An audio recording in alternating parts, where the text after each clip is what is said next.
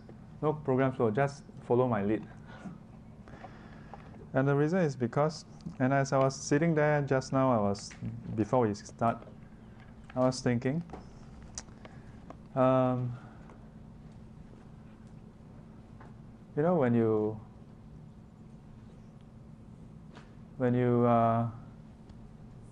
go back home and you have your meal, is there a program flow that you follow?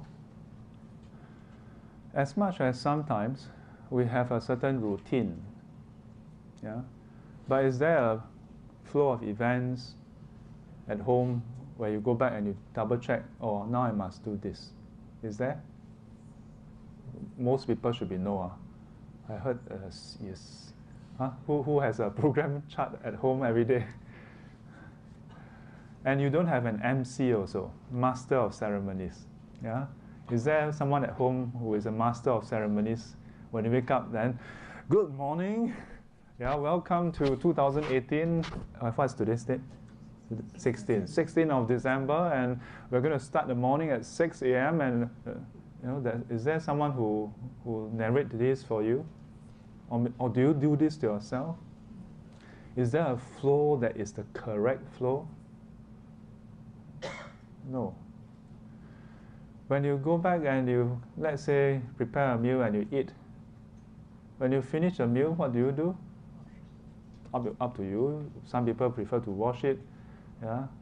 Some people prefer to chit-chat with the family first, you know, watch some TV, then during the commercial break, rush in to wash. Some people prefer to finish everything, then before sleeping, wash it. Some people prefer not to even wash it and wait until someone cannot take it, then that person wash. Yeah. I think that is correct. Yeah. But in our day-to-day life, there are many times we do things the way it should be done, without having to have someone say, now do this, now do that. When you need someone to tell you, now do this, now do that,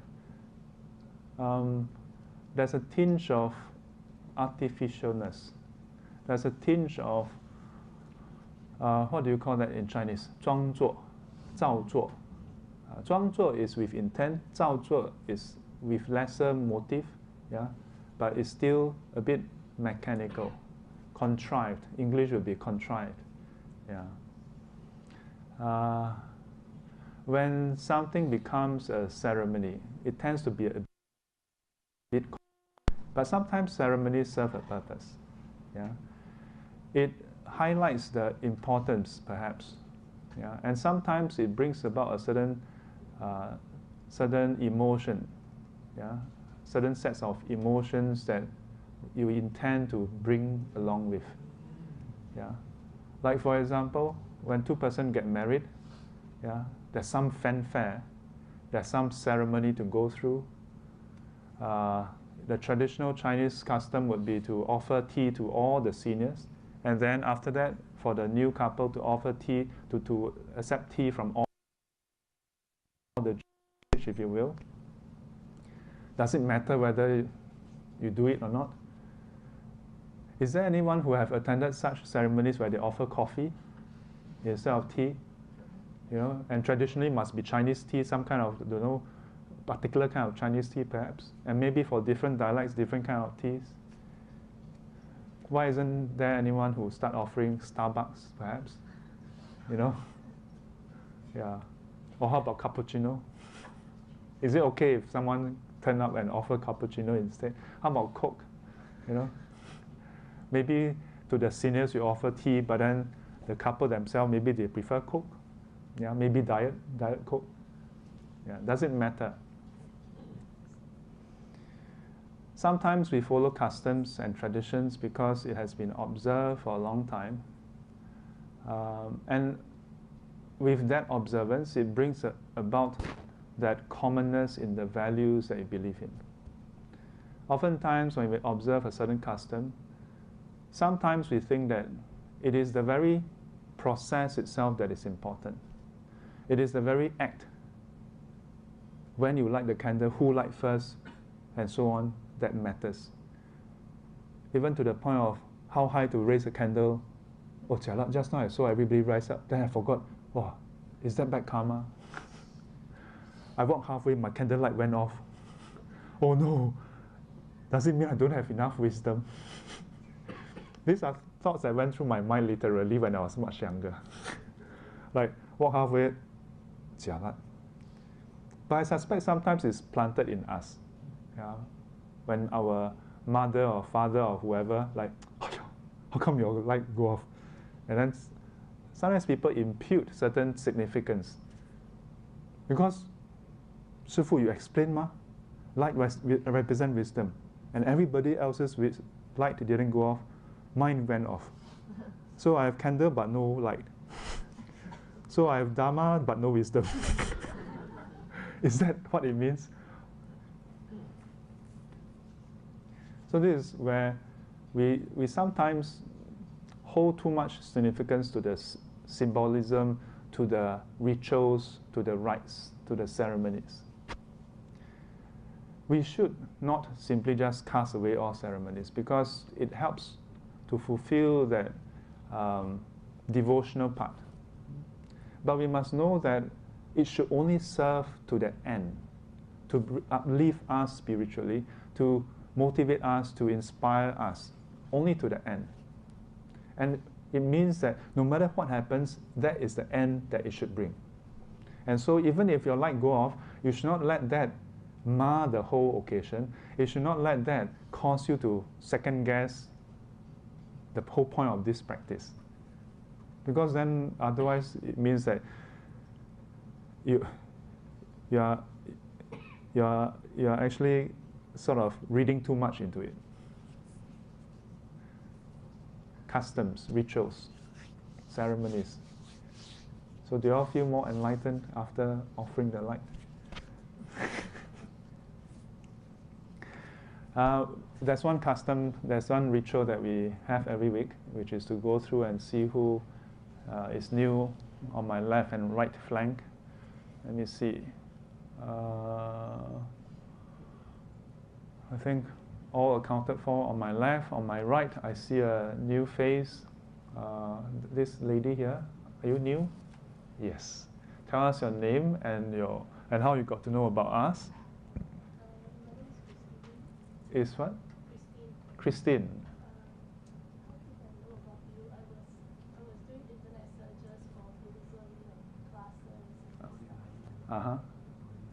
So found us through Google? Found me through Google? Found us? I see. And here you are. Welcome.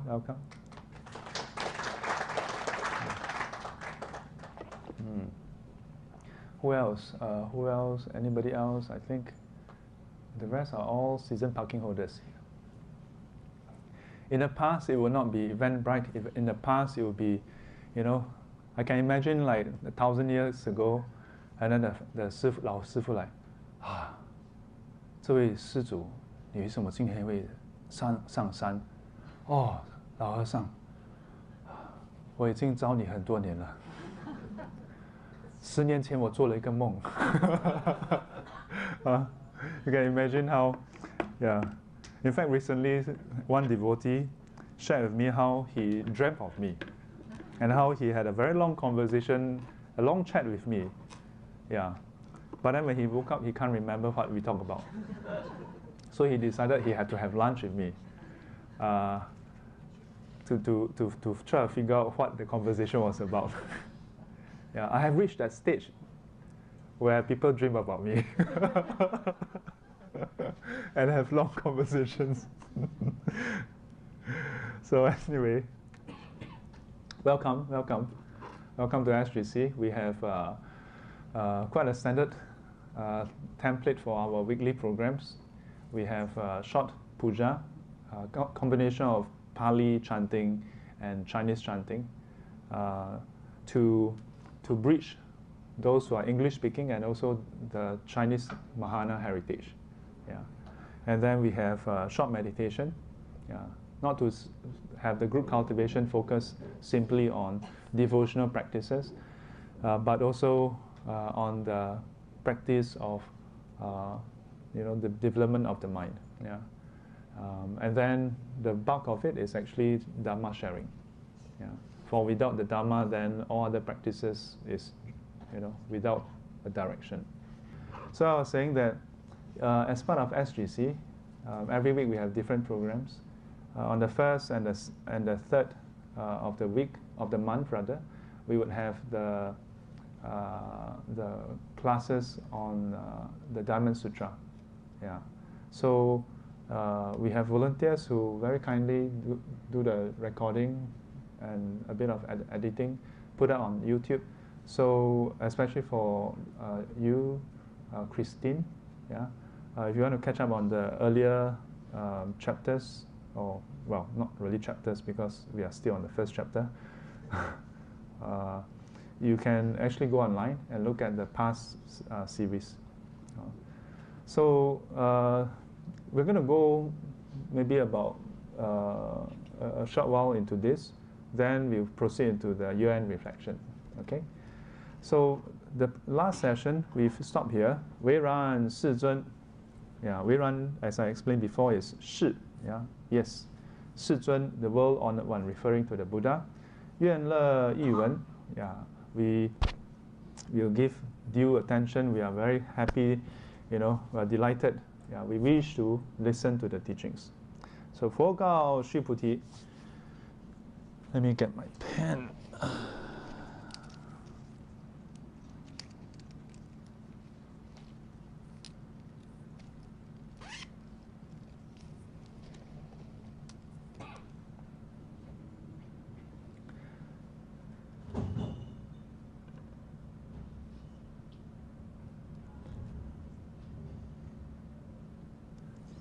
佛告须菩提. So this is Venerable Subhuti. Yeah, he is known for his understanding of emptiness. 解空第一. Yeah, understanding and explanation of emptiness. So 诸菩萨摩诃萨应如是降伏其心. Yeah, so this is the Buddha's reply. So this is the opening of the reply, and this itself is the part of the reply of how a bodhisattva should subdue one's mind. So if you recall the earlier sessions, we went quite a bit, yeah, going through what it means by the various parts of the teachings, what it means by for the Buddha to keep these cultivators in mind. What does the Buddha do for them? Yeah, to guide them, to teach them, on the practices. So the opening question previously was, 善男子善女人发了多了三藐三菩提心，应云何住？云何调伏其心？ That those who have established bodhicitta, in other words, bodhisattvas, and quite specifically referring to those who are, at the initial stage. And my teachers split them into those who have already reached a certain level versus those who are of the lower level. Yeah, and how they can practice. So this is the Buddha's reply. Yeah, 诸菩萨摩诃萨. So all the bodhisattvas and the great beings. So the various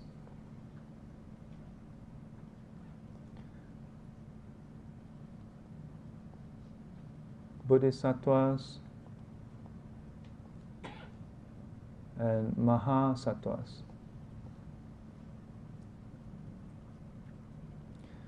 Mahasattvas are literally translated as great beings. Yeah? Or we can say great ones. Yeah? So those bodhisattvas who have reached a high level. Yeah? So 应如是降伏其心. So this is how they should subdue the mind. Yeah. So who are these bodhisattvas? So according to my teacher, those who have observed the bodhisattva vows, those who have established bodhicitta are known as bodhisattvas. Have you all established bodhicitta? Love. Yeah. But if you have ever have this thought to care for others, to care for someone else's well-being, have you ever cared for other people's well-being?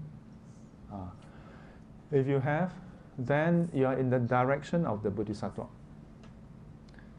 Direction doesn't mean you're there yet, but at least you're in that same direction.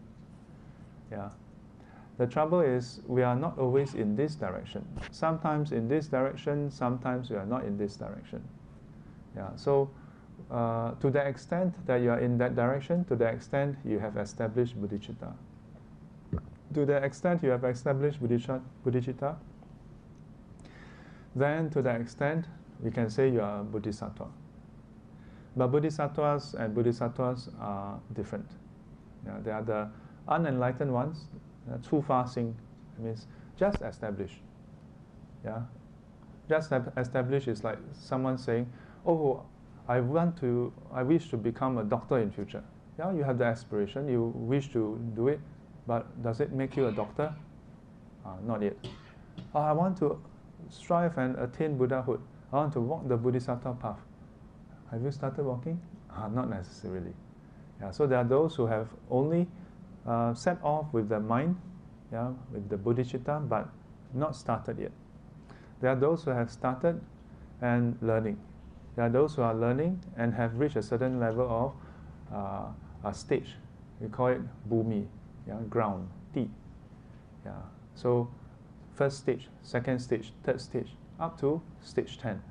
And there are those who have gone beyond stage 10 and attained Buddhahood. Yeah. So all includes all of them. Yeah. And what should they do? 应如是降伏其心. So this is how one should subdue 降伏其心. So this is the interesting part. This sing, what is it referring to? Yeah, what is it referring to? You will recall earlier, it talked about, my teacher shared about how to have that, the mindset to attain Buddhahood. Yeah? But sometimes we degenerate. Sometimes we help halfway, then we give up. Yeah. So how to subdue this mind? Yeah. Another angle is linked to the verse below. Yeah. As we are doing this others path, because we have only started, we still have all kinds of views. Yeah. We still have attachment. We still have different mindset. What kind of mindset? Mindset of a self. Yeah. Within ourselves, within this body, without this body, in others, we still have this grasping onto the identity of a self. Yeah. So below, 我相人相众生相寿者相. The different aspects, the different perception of a being. Yeah. Grasping onto that perception. And if a person do that, then hard to discharge the, hard to walk the Bodhisattva path. So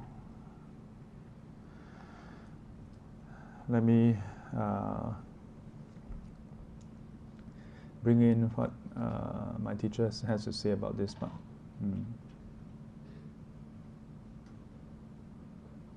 Yeah. So this part answers the earlier question, how to establish the mind and how to practice. So, so I'm going to cite as I did before. I didn't bring my book, so I have the text in the soft copy form. 因为菩萨发的无上菩提心，是为饶益诸有情故，所以菩提心中包含着大悲心。So over here, before I even go into the following, the main text itself, when we talk about bodhisattvas having bodhicitta, we must know that within that it includes what? Includes great compassion. Includes great compassion. So, do we have great compassion? How to have great compassion? We sometimes think, oh, to have compassion, then we must try to please people, or we try to help people. Yeah, we should help people. We should try to help people to be happy, to be free of suffering. But sometimes we have to also do that with wisdom. The past few days, in a few different classes, some of you have asked the question, what if when we do something, then somebody is not happy?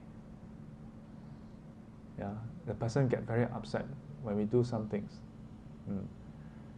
Then should we stop? Should we stop? On the basis of compassion, of bodhicitta, should we then stop?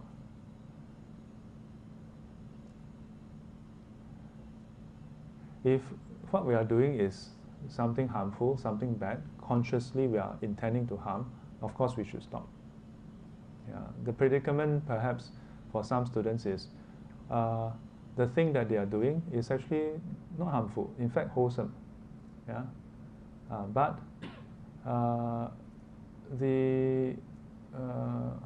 somehow some people don't like it. Some of you have directly shared with me how your family members, your parents are not happy when you learn Dhamma. So as when you're in school, right, primary school, your teacher wants you to do homework, right? Are you happy? You're not happy also, ma? Can the teacher say, I'm not happy, okay, don't do. Yeah? Can or not? But when you go to secondary school, does the teacher make you do homework? Still make you do homework. JC,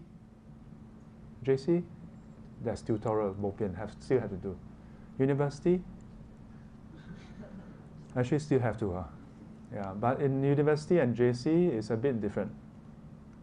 In university and JC or poly, during the lecture, whether you listen or not, they don't really care anymore. They don't really care anymore. You talk yours, he talk his. Some of the lecturers in year one would tell us, you are already adults. So you must know that my responsibility is to teach, but your responsibility is to learn. If you don't learn, that's your choice. You're the one who's going to fail. Sit up. Please don't come to Dhamma class to sleep. I remember there was one sutta. The Buddha actually highlighted that if you go to the temple or something and you meet the Sangha, but you don't learn meaning that doesn't mean that you go there and you try very hard but you cannot learn, then you have bad karma. No. But if you go there but with the wrong mindset and you choose not to learn, it's actually something going to happen to you. So never go to I mean, sometimes, you try that. Okay. But if you just basically like, lean back, I just basically give in, just then myself go and stand behind, go down, run around, gelang 3 rounds and come back. Yeah. Go toilet, wash up. Yeah, serious. Yeah. Because if you really examine, we actually have a rule, we have a precept. Not just one precept, a whole series of precepts. Yeah. Well, I won't recite the verse because we are recording. Later, some seniors come and give it to me. Yeah, I'm not supposed to recite the verses to you, but I will just tell you the gist of it. That there are a whole series of precepts under the Vinaya, where individuals under certain circumstances, we are not to teach. If a person display a series of behavior, we are required not to teach. Yeah, we should not teach. And why? Because it doesn't do that person any good. Yeah, if a person carry weapon, carry stuff, is in a posture that is not proper, we shouldn't teach. Many years back when I was in the US, there were some visitors. It's not a Christian thing, but happened to be Christian. So, but we allow them to. I mean, we don't say you're Christian, you cannot come in. So I was the guest monk. I showed them around, and when they asked whether they can stay over for the night, 2 guys, I'm like, sure. I consulted my senior, so we let them stay. Then one of them asked whether he can have an audience later. He has some questions he want to ask about Buddhism. So I was still, I think maybe still a Samanera, or maybe just newly ordained. So the trouble with people at that stage is, you're so eager, no? Wow, you feel like you want to go and transform the whole world. You're ready, wow, I'm Buddhist, I want to change the whole world, yes. So, wow, the moment they asked, then I'm like, yes, let's do it. Yeah, so that evening, went over to the lay dorm, and then the 2 of them sat down, and I said, and now when I think back, the first mistake was, one of them was sitting like that, one leg over the armrest of the sofa. Like, you don't sit in this way anywhere else, right? You're talking to who are you talking to, Yeah. Doesn't matter that I'm a monk. Even with your friend who sit in this way, So, much later, when I reflected on that incident, then I start to appreciate why there are those rules. Because if a person display in body language the kind of disrespect, then no matter what you say, the person is just coming to pick a fight, which as the conversation ensue, that's the case. Yeah. Traditionally, you all cannot sit your own pattern, no. Traditionally, especially when we're going through sutra, no, Diamond Sutra no less, not just a topic. 师父15分钟开始了. This is sutra. Traditionally, all of you jolly well 合掌. Yeah, really throughout the whole talk, until some point the 老和尚放掌, then everybody 放掌. Yeah. But I seldom put in such demands. And traditionally, those on the seat, they have to find some way to sit, but not higher than the speaker. Yeah. But even today, even in the Theravadan tradition, some of these are a bit not so stringently upheld. Because for a start, when I go to NTU, NUS to give a talk, sometimes they organize it in the LT. In the LT, everybody is seated higher than you. So I explained this to them. I said, what am I going to do? I go up, then you all come down and sit reverse on the chair. Yeah. So it's about whether the individuals are having the right attitude. And it's not for me. Yeah. When we first learn about some of this, it seems like, wow, all these rules put the monk on a high pedestal. It's not, because if the listener is in the wrong frame of mind, and then, number one, immediately cannot absorb Dhamma. Number two, actually planting new seeds, planting new seeds. In future, when the person decides, I want to learn Dhamma, you have a lot of obstacles. Will have obstacles. Yeah. So, I like to think out of compassion. I must highlight this to you. But I can only highlight so many times, otherwise the whole class is about highlighting this. But if I say one time, two times, some of you still like this, that, then bo pian.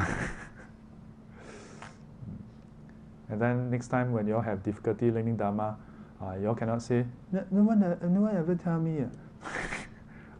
You must know on the 16th of December 2018, there was a monk who tell you all.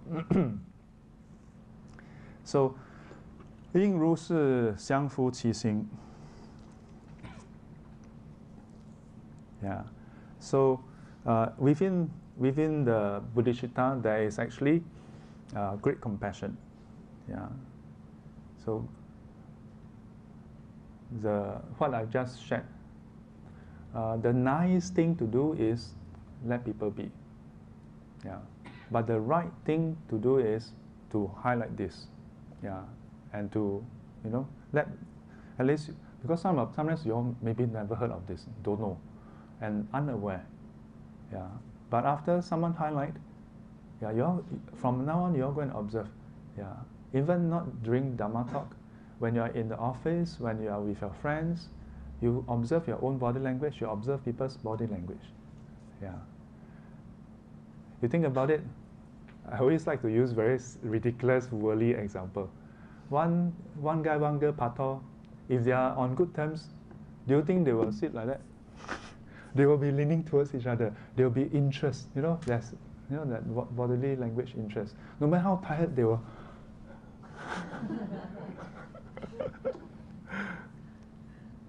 Yeah, but don't be mistaken. Don't apply your interest on me. I'm just giving you the message. Have interest on the message, the Dhamma.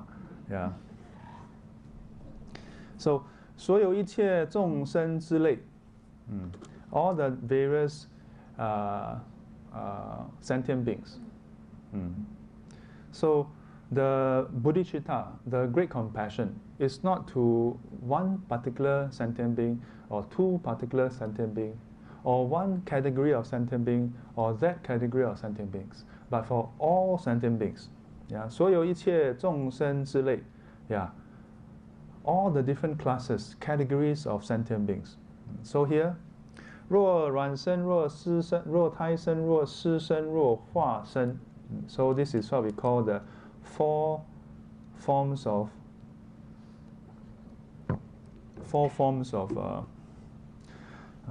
rebirth.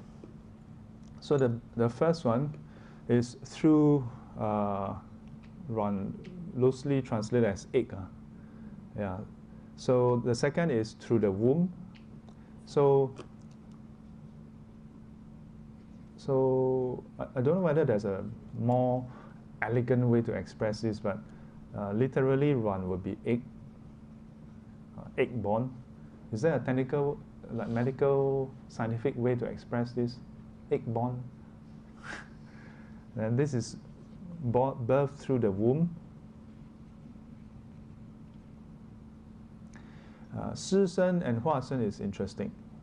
So 化身 means birth by manifestation. And then 湿身 by moisture. So in the various texts, it describes how certain beings, the moment they have moisture, then they will be able to come alive. Yeah. So I have discussed with various monks on this. Nobody seemed to have any pin down. I mean, there are some texts that when they translate, they will talk about certain categories. But then if you compare the category of beings found in the sutta versus what we know today through science, there's a lot of different categories which sometimes is a bit ambiguous.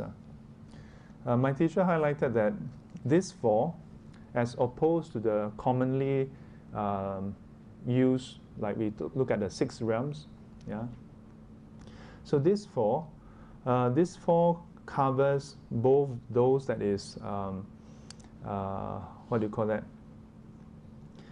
Requiring parents, has physical, and then those that is through manifestation.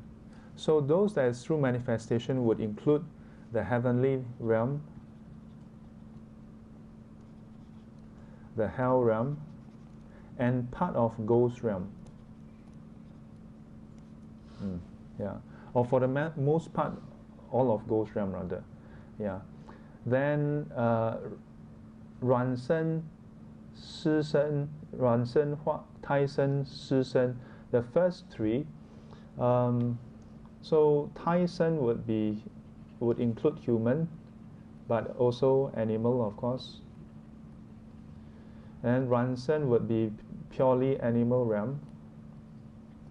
And then 湿生, in most texts, would be the animal realm as well. Yeah. So Ashura typically straddles between animal realm and the heavenly realm. Yeah. So depending on whether it's earthbound or airbound, then it varies. Then next you have 若有色若无色若有想若无想若非有想非无想. So 若有色若无色. So the first category that we have gone through earlier can be seen as describing the sensual desire realm, yeah, but not necessarily so, because 化身 can include the other ones as well. Then we have the that which has physical form. More correctly, that which has physical form includes sensual desire realm plus form realm.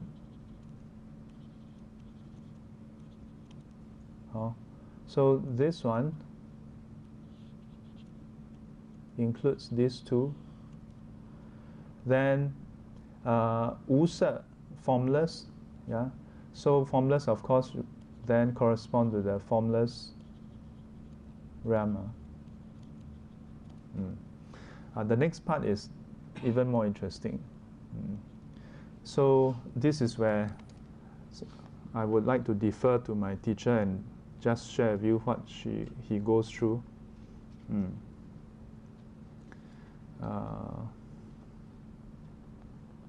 若有想若无想. So it's talking about our mind. So what is 有想, what is 无想?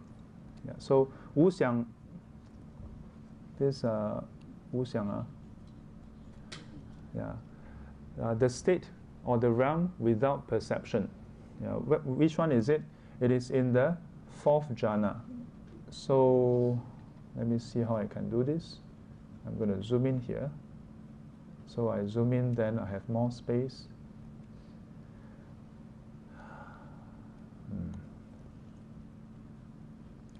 So we have the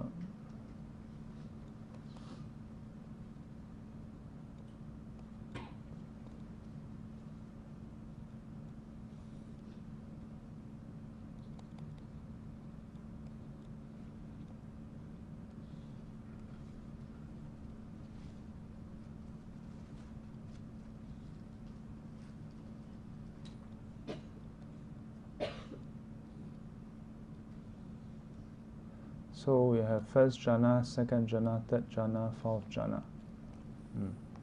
So in the formless, in the form, then there is this particular one. 四禅天的无想天。So there's one in this fourth jhana realm. There's one particular one which is called the non-perception. Yeah, the level of non-perception. Yeah, 无想天. So this particular one is 无想. So what does it mean by 无想? So the sixth consciousness, yeah, 第六识不动. Yeah, sixth consciousness doesn't move. In other words, the mind consciousness. Some of you may be familiar. You have, Wei-Yan, you raise your hand. Oh, sorry, both I write formless. Yeah, form. Yeah, form and formless. So, in the Buddhist teaching, without bringing in Yogacara, we have the eye, ears, nose, tongue, body, yeah, and the mind. The mind is a sixth consciousness. So we have, in this particular one, the mind consciousness is inactive. Yeah, mind consciousness is inactive. This particular one. So then, how about the rest? The rest is considered. So here is sensual desire realm. So the rest of it, excluding this, all considered 有想 with perception. Yeah, but hang on. So 其余的欲界、色界、无色界的众生都是有想。Yeah. So 若非有想非无想，就是单指无色界最高的非有想非无想天。So over here at the top, so there's 4 stages. First is 空无边处定、实无边处定、无所有处定、非想非非想处定。So this particular one, up to this particular stage. Neither perception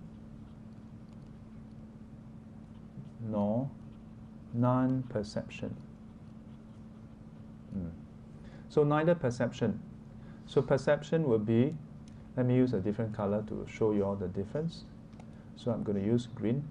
So perception would be this whole section here, up to here. And this one all the way down. Okay. Then none, so this is perception. And then non-perception, I use another color. So this one is non-perception. Okay, non-perception.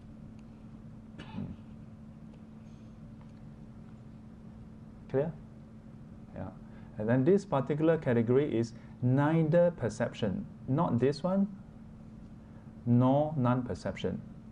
So it is separate from this whole chunk here. 非有想非无想. The shortened expression is 非想非非想. 非想非非想. Someone raise a hand? No.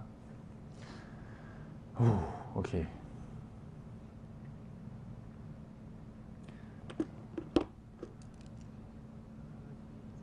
But now some of you are like, what has this got to do with Diamond Sutra?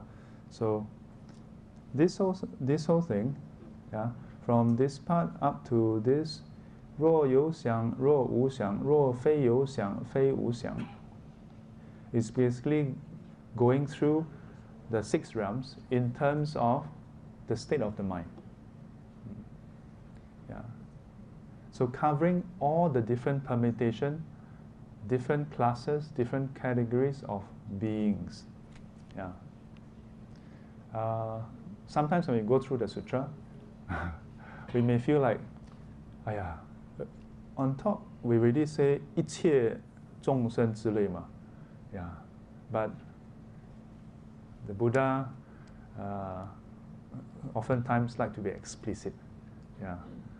So go through all possible categories so that you have no doubt that this is the scope that Bodhisattvas cover. Yeah, the recipient, yeah, of great compassion is covering all possible permutation and combination of categories. Yeah, towards all these different categories, what does the Bodhisattva do? 我皆令入无余涅槃而灭度之. Yeah, I shall literally means I shall cause them to enter into Paramiddhana and be liberated.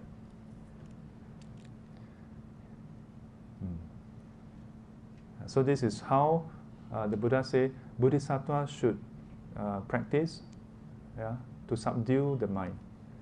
So what kind of mind is being subdued? Actually is our discriminating mind, our mind with attachment, yeah, grasping onto the different categories. Yeah. Bodhisattvas must transcend all the different categories. To be able to help all categories, you must transcend the categories. But most of these categories is, in a way, at this point in time, irrelevant to us. Yeah. Which category can you see? Are you all, last week, did you all have coffee with the 非有想非无想 category? I suppose no. How about the 有想天? Anybody went last week? No. 无想天? The 色界天, 无色界天, anyone? I think the front part is more relevant to us. 化身, did you all encounter any 化身 beings? Any heavenly beings you encounter? Ghosts, anyone? Nobody want to see this category also. How about the 尸身? There are some who suggest that 尸身 actually refers to bacteria and so on, because once they have moisture, then they can survive. There are also those who refer to certain living organisms. I think I read somewhere that scorpion, in a way they are through eggs, right? But all they need is moisture. Yeah. In that period, they don't need anything else. Yeah, they just need the egg to have moisture, then they can develop, something like that. So the one that's most familiar for us is the first two, Ran Shen and Tai Shen. Yeah. But if you consider, to begin with, for us, maybe we should start with human beings first. Yeah, to practice compassion towards human beings first. Yeah. But the standard that the Buddha hold the Bodhisattvas to is not simply having that mindset, oh, I want to liberate sentient beings. Because if you look further, 如是灭度无量无数无边众生矣，实无众生得度得灭度者. Yeah. So even after the Bodhisattvas have this mindset and go on the Bodhisattva path, liberate countless, boundless, innumerable sentient beings. In reality, there is no sentient being that is being liberated. What? What kind of mindset is that? Then comes the question. So Buddha knows that we have this question. 何以故? How is this so? How can this be understood? 须菩提, 若菩萨有我相、人相、众生相、寿者相，即非菩萨. This is the punchline. Yeah. As far as the front part is concerned, 降伏其心. Yeah. This is the mind. That when we start off, we have all these different kind of mindset. 有我相、人相、众生相、寿者相. Yeah. All this is a different permutation of the ego perception, the ego view. Yeah. Whether in terms of just the self, yeah, or a person, a being, yeah, or perception of being traversing multiple lives, yeah, or that there is a being that grows old, grows up, grows old, yeah. All these are different expression of that grasping on to the self, to the ego. And the Buddha is holding bodhisattvas to this high ideal. Yeah. That even if you, wow, to liberate so many sentient beings, if you are to hold on to the view, there are sentient beings that you have liberated, then you are not a bodhisattva. Oh, this is a high standard. A high standard. And if you tie this back to the first opening question, where Venerable Shibhuti asks, how should those who have started on this path practice? Yeah. How should they establish their mind? Yeah. That means they have bodhicitta. But how should they maintain this bodhicitta? Because bodhicitta is with reference to sentient beings. So here is saying, even as you strive to liberate sentient beings, you have compassion for sentient beings, but you must not grasp on to sentient beings. You must not grasp on to the perception of sentient beings. Non-attachment. We can sort of summarize it and say, to not have that, what do you call that? 不着相. Yeah. Non-grasping onto whatever we perceive. And this is the same theme that would appear again and again throughout this whole sutra.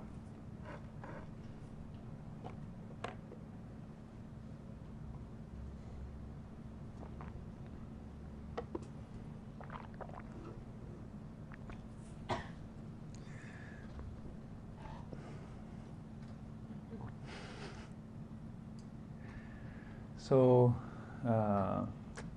15 more days, 2 more weeks, yeah? 2 more weeks.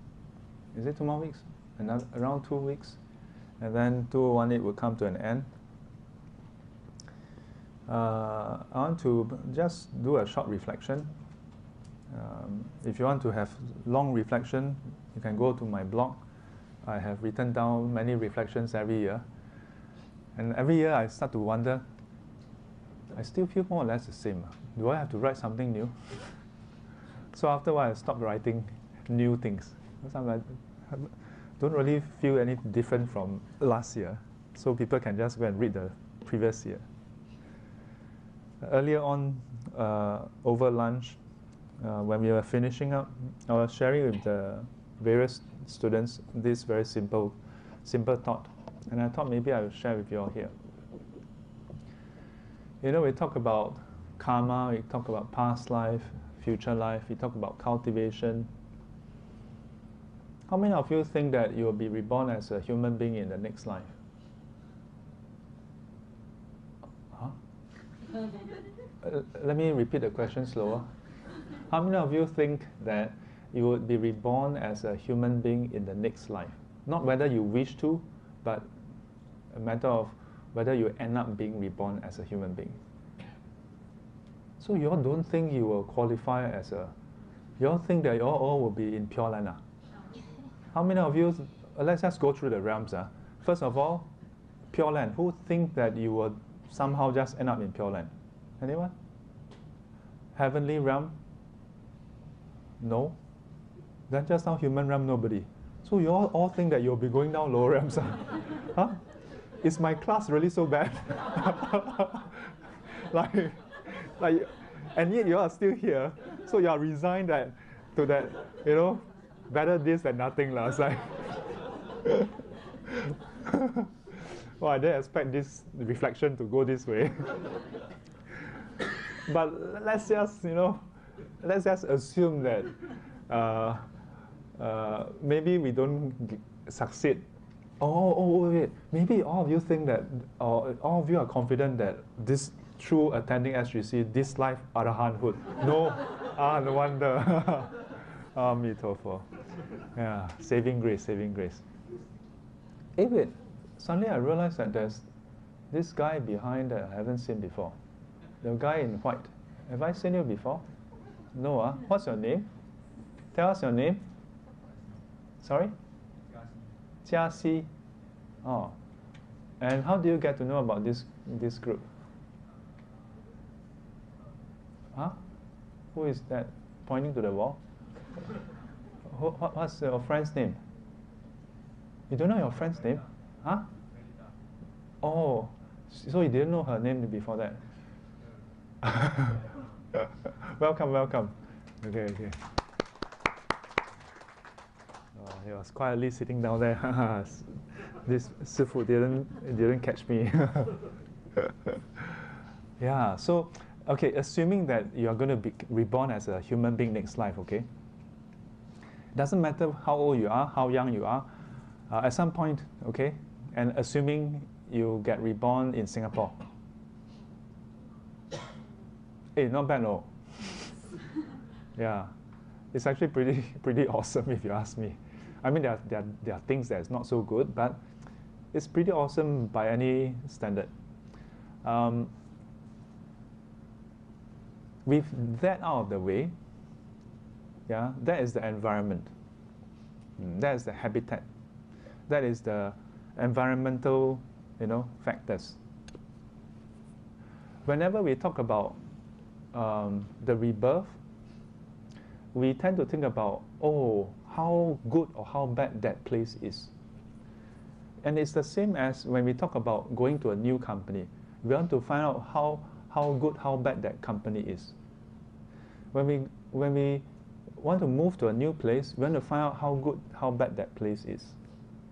We seldom ask ourselves, what kind of person we want to bring there?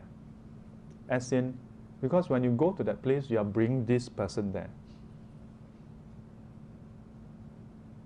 So perhaps, so that's why let's just get the destination out of the way, assuming that you're going to be reborn in Singapore or whatever amazing country you want, okay? Let's not limit our dreams. I mean, since we are dreaming, But to ask a more pertinent question, what kind of baby do you want to be? I mean, assuming if you are born on earth, you're going to be a baby. So ask yourself, if you can have the best of all the conditions, yeah, not that you're going to be born in a war country, whatever, best conditions, then you ask yourself, what kind of baby do you want to be? So I told them, yeah, because how you are now is going to determine what kind of baby come to this world in future, Talk about nurturing the future. So ask yourself, do you want to be the kind of baby where, you cry the whole night, disturb your parents, whatever your parents feed you, And if you step yourself out of that baby situation, you ask yourself, if you see a baby like that, do you think the baby is happy? I don't think so, Then you ask yourself, do you want to be an unhappy baby? If you have a choice. When we look at baby, we often think that they don't have a choice. But now you can make that choice. How to make that choice? Don't be like that. Don't be like that now. Very simple. Don't be so fussy and picky. Yeah? Don't be the kind where someone do something to you or say something that make you unhappy, then you hold it in your mind for 1 year, 2 year, 3 year, 4 year, 5 year, 6 year, 7 year, 10, 20. Then you come out to become a baby like that one. Some baby come out, then some baby come out. Yeah. You think about it, what kind of baby do you want to be? Very simple. Do you want to be a happy baby? Yeah. Every day smiling? Yeah. Pee on yourself, also smile? I mean, are there babies who will still smile when they pee? I mean, I'm sure there are some who they'll be uncomfortable. But ask yourself, do you want to train yourself to be a baby who will definitely cry when you pee yourself? Or do you want to be a baby who can still make a choice? And be able to say, oh dear, I pee myself. well, maybe I can hold for a while, you know, and maybe my mom will come. And if your mom don't come fast enough, then you're like, where? And then you stop and like kind of wait like, where? Instead of like, you know, what kind of baby do you want to be? And as you grow up to become a toddler, what kind of toddler do you want to be?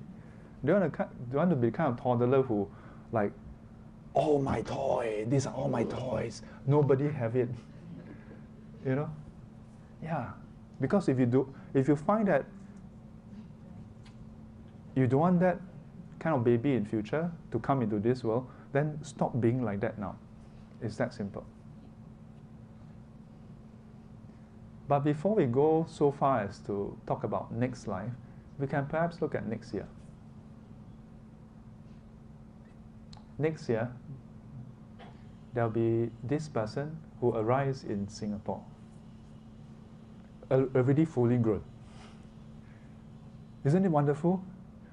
You take rebirth next year, but you don't have to go through the whole process of primary school, you know. I mean, some of you are still going through it. Like, if you think about it, right, next year is super exciting, though. You're taking rebirth next year, and all of us are going to be reborn 1st of January, except that we don't have to go through all the PSLE stress and everything, you know, O-level stress, all done. And now all you have to choose is what kind of 35 years old person you are. It's going to come into rebirth in Singapore. What kind of 40-year-old, or for that matter, 25-year-old, what kind of Singaporean is going to appear in Singapore?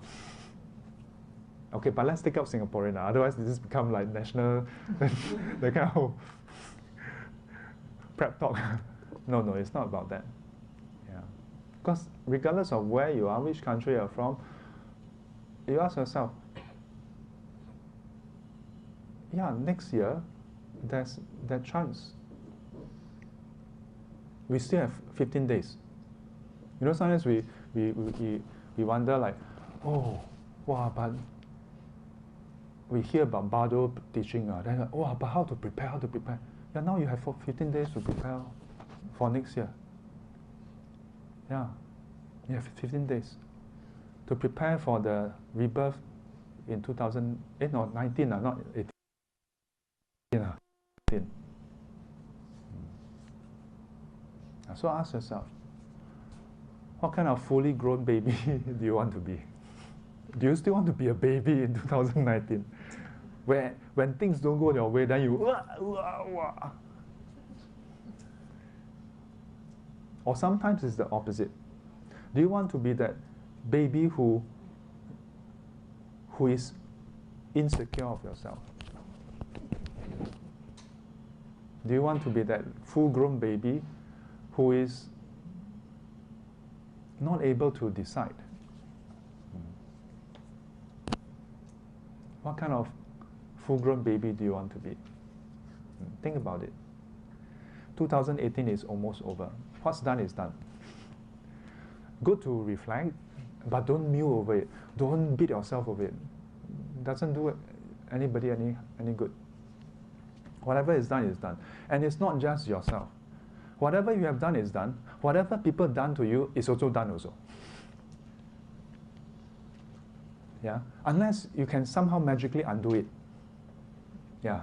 You go to the person, slap the person, and the moment you slap, and then you wake up with no recollection of that incident.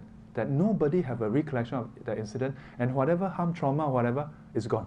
And then, if you are very confident, then it's worthwhile to go and give the person a slap. You know? Or to even be angry for 3 minutes.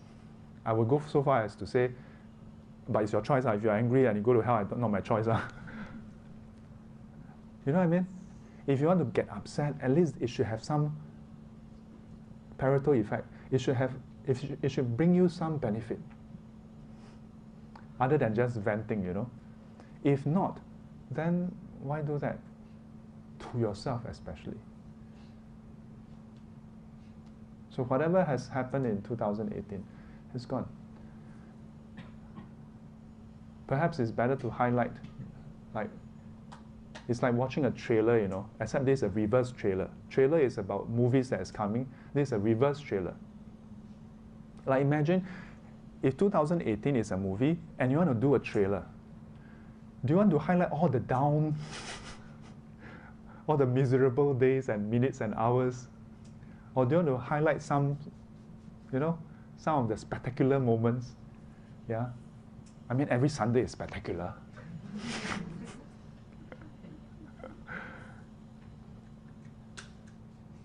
Yeah, so think about those days in this year where someone, you know, without you asking, lend a hand to you. Someone thought about you. Someone cared about you. Don't spend your time thinking about those people who didn't care about you. They didn't think about you, why should you think about them? They didn't care for you, why should you care that they didn't care for you? You know, there are so many other people who care for you. Yeah, go and care for those who cared for you.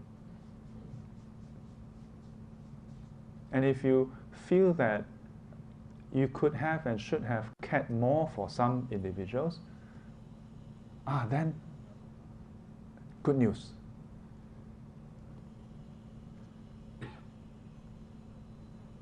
Take a post-it note and then write it down.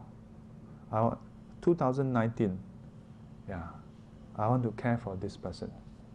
And then stick it on your wall. Yeah, but must be careful, because Chinese New Year is coming. You must tell family members, don't take this off. Otherwise, care for 1 month plus and then. Yeah. I like what Bhante said the other day, and I shared, I think on Friday, he shared about how he lived without regrets. How he lived without regrets? Very simple. He always just asks himself, if I do this, what is the consequences? What is the result? Is the result something that I will regret? If it is, then I don't do it. Very simple. Shifu, tell us earlier lah. I don't have to attend SGC the whole year. I'm serious. If you all can do this and you choose not to come to SGC anymore, I will say sadhu, sadhu, sadhu. But you make sure you stick to it. The moment you cannot, then you must come again. Or then SGC full house, every day cannot do it. Yeah, and that's the trick, no? That's the difficult part, how to do it. So when I heard Bhante say that, since he has ordained at the age of 12 until this year, 80 years old, for this 68 years, he just followed this principle. Because when he was ordained, he barely knew any Dharma, he said. Yeah, but as he learned, then he just realized that, yeah, he just stick to this principle. And I was like, you would have thought that, wow, you know, all the senior monks have some amazing practice, special practice. You know, a lot of devotees always ask like, hey, Shifu, is there any shortcut, any special practice?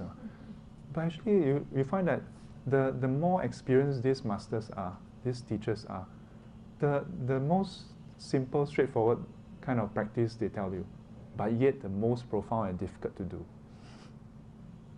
Yeah. So when I heard Bhante share this, that he just do this, and so his whole life he has no regrets. I was so full of admiration. My respect for him just, you know, like the Japanese, the show at the yeah. Like this is a living person who tell us, you know, matter of factly, not like show off or anything, and not like keke like that, but as a matter of fact that this is what he do. Wow, I was like, not 1 day, 2 days, no, not 1, 2 years, you know, 58 years, or 68 years. Wow. And I asked myself, will I be able to say that when I'm 80 years old? I must say that in my whole life,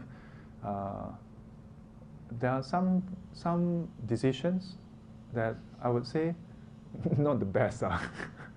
Sometimes you picture, then you say this. Sometimes you are upset, then you, and after that, yeah, sometimes I ask myself. And that's why whenever people ask me about the kind of, like, some teachings, I don't have much to say. But when they ask me about defilements, I have a lot of things to say. Yeah, because I'm quite good at defilements. But instead of mulling over the should have, shouldn't have, focus on, take that as an indicator, not of your past like failure, but as an indicator on what more to do. It is like, imagine you are coming with a new handphone, yeah, and then your customer give you feedback. This one not good, that one not good. Don't take it as a criticism. I mean, you can take it as a criticism, but take it as, okay, this is going to be the new feature list next year for the next version of your OS, of your handphone, you know. Yeah. Handphones upgrade, you know, come out with new versions every 6 to 9 months. Why shouldn't we come out with a new version? So next year, coming soon, 1st Jan 2019, akan datang. New babies coming out. Yeah. So I hope maybe after we do dedication, we don't have to rush off immediately. You don't have to immediately queue up to exchange also. But you can just spend maybe 1 or 2 minutes. Sit there quietly and reflect. Yeah. And maybe if you have or have not, you can pen down and ask yourself some of these questions that I have shared. Yeah. And ask yourself, what kind of baby do you want to be in 2019? Yeah. Do you want to be one who brings laughter to others, peace to others, joy to others? Or do you want, or not? Yeah. What type of experience you want to bring others? And grow in the Buddha Dharma. 愿消三障诸烦恼，愿得智慧真明了，普愿罪障悉消除，世世常行菩萨道。阿弥陀佛，起立。